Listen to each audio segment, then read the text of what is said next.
Assalamualaikum warahmatullahi wabarakatuh. Apa kabar anak-anakku yang solih dan solihah? Semoga kalian semua selalu dalam keadaan sehat dan dalam lindungan Allah Subhanahu wa Ta'ala. Kembali lagi bersama Pak Anwar, kita belajar dari rumah.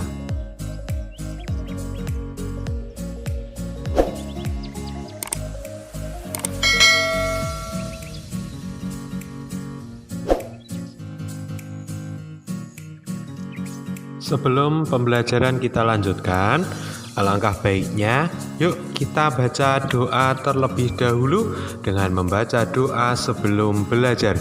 Bismillahirrahmanirrahim. Raditu billahi robba wa bil islami dina wa bil qur'ani imama wa bi muhammadin nabiyya wa rasulah. Rabbi zidni ilma warzuqni fahma. Amin.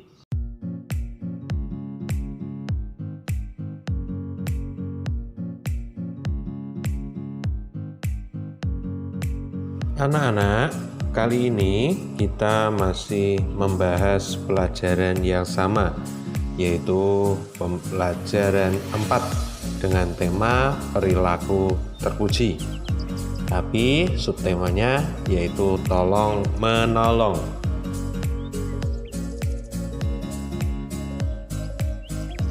Menolong artinya membantu teman atau orang lain yang sedang mengalami kesulitan. Tolong menolong artinya saling membantu atau bekerja sama dengan orang yang ditolong. Sikap tolong menolong harus sesuai dengan syariat Islam, yaitu dalam hal kebaikan dan takwa, dan dilarang dalam hal perbuatan dosa dan permusuhan. Manusia selalu membutuhkan pertolongan. Manusia tidak bisa melakukan segala sesuatunya dengan sendiri.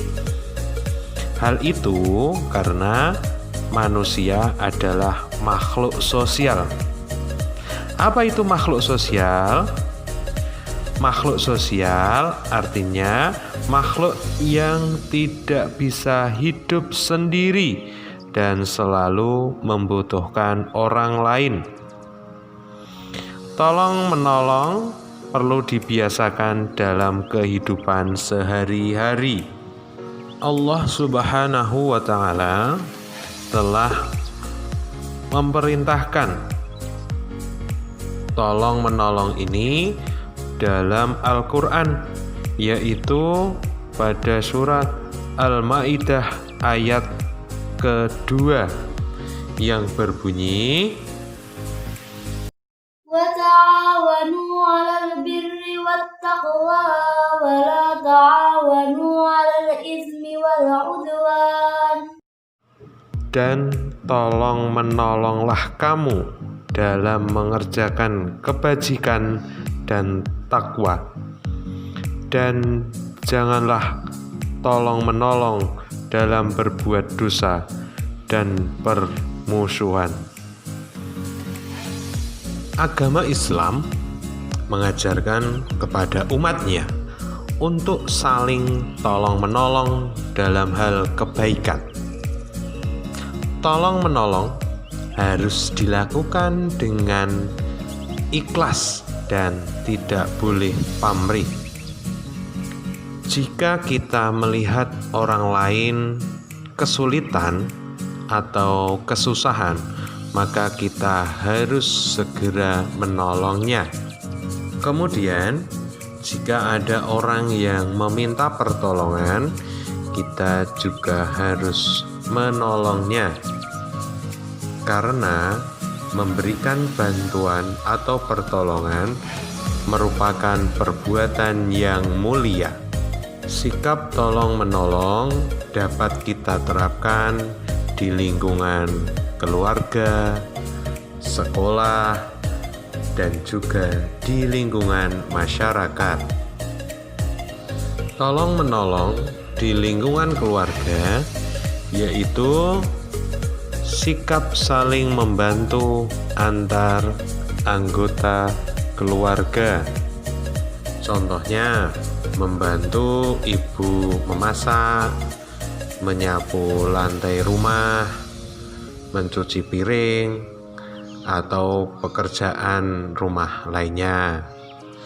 Yang kedua, membantu ayah membersihkan lingkungan rumah, mencuci motor atau mobil, dan lain sebagainya. Yang ketiga, membantu adik dalam belajar atau membantu pekerjaan kakak yang semampu kita. Selanjutnya, yang kedua, tolong-menolong di lingkungan sekolah, yaitu saling membantu antar teman di sekolah atau warga sekolah lainnya. Contohnya, membantu teman yang kesulitan belajar. Kedua, meminjami alat tulis. Terus, menolong teman yang terjatuh. Nah, itu. Dan kemudian membantu teman membersihkan kelas walaupun bukan pas piketnya. Yang ketiga, tolong-menolong di lingkungan masyarakat, yaitu sikap saling membantu antar warga masyarakat. Contohnya, menjenguk tetangga yang sakit, menolong tetangga yang sedang kesusahan atau dalam kesulitan, dan memberi makanan kepada fakir dan miskin, menyantuni anak yatim, dan masih banyak contoh yang lainnya. Mungkin kalian bisa menyebutkan sendiri. Dalam tolong-menolong atau membantu kepada orang lain, tidak harus berupa harta, akan tetapi bisa dengan tenaga dan juga waktu. Kita juga harus tolong-menolong, meskipun yang kita tolong itu berbeda agama dan juga suku bangsanya. Anak-anak, apa saja toh manfaat tolong-menolong itu? Ya, manusia tidak dapat hidup sendiri. Kita harus membiasakan sikap tolong-menolong. Tolong-menolong meringankan penderitaan orang lain.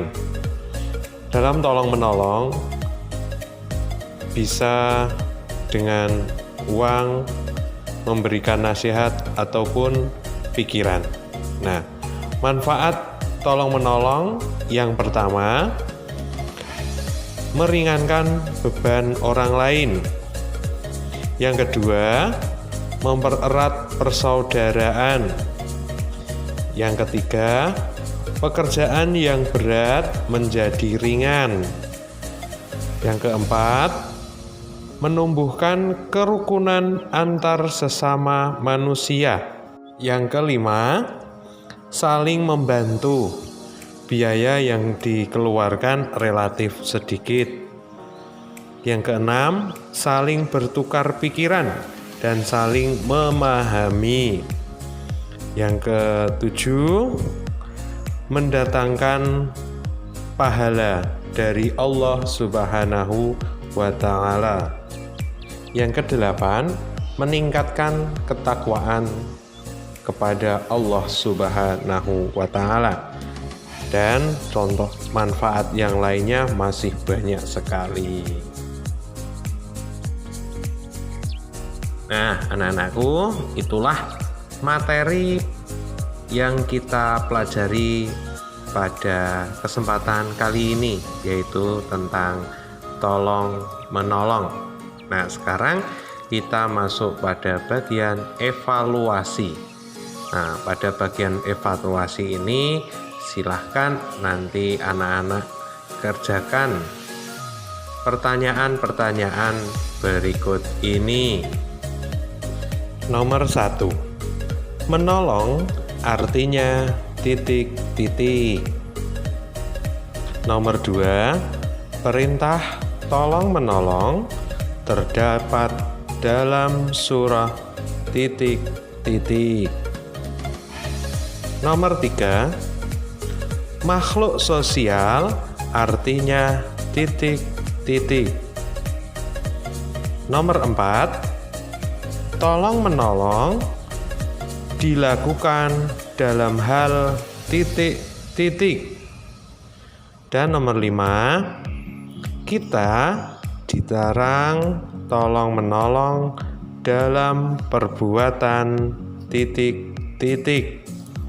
Nah, pertanyaan tersebut silahkan kalian carikan jawabannya, kemudian dituliskan pada bukumu, dan nanti untuk pelaporannya seperti biasa dikirimkan lewat foto dan kirimkan ke nomor WA Pak Guru ya.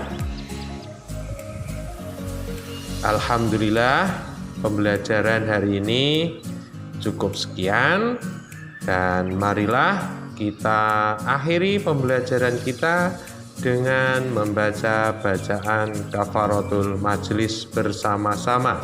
Subhanakallahumma wa bihamdika asyhadu alla ilaha illa anta astaghfiruka wa atubu ilaik.